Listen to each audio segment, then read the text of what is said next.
प्रिय श्रोता बंधु प्रभु श्रीख्रीष्ट धर्ममय नाम आपको शुभेच्छा। पवित्र बाइबल हितोपदेश पुस्तक 28 अध्याय 13 पदे आम मैंने पाठ करूँ जी आपण अधर्म आच्छादन करे से मंगल पाए नहीं, मात्र जो लोक ताहा स्वीकार करी छाड़े से दया पाइब।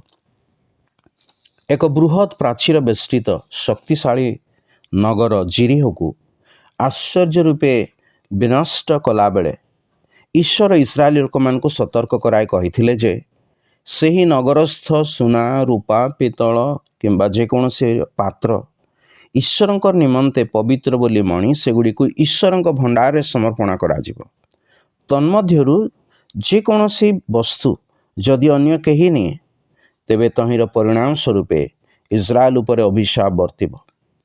यह महान विजय हासिल करिबा परे इस्राएल लोक माने 3000 सैन्य मान को नहीं जेतेबेले अय नामक अन्य एक नगर विरुद्ध युद्ध पाई गले सेतेबेले से माने बड़ विपर्ययर सम्मुखीन हेले।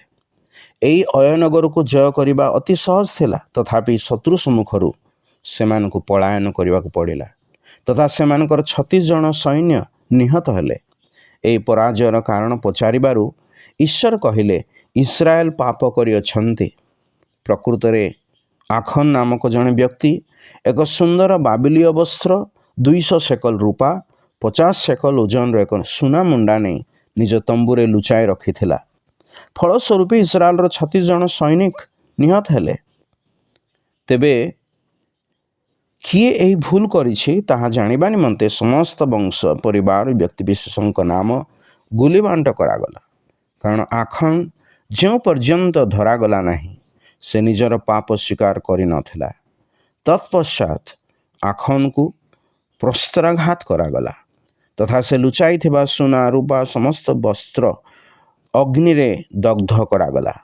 यह देखाए जे पाप आच्छादन करिवार परिणाम केते जे भयंकर अटे।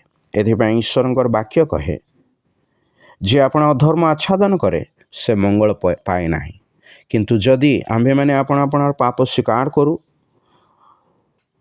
तेबे से आम्भमानकर समस्त पापरु आमको परिष्कार करने और समस्त पाप क्षमा करने विश्वस्त और न्यायवान ईश्वर अटंती। ईश्वर आमको ये वाक्य बुझा निमंते साहाय्य करंतु। धन्यवाद।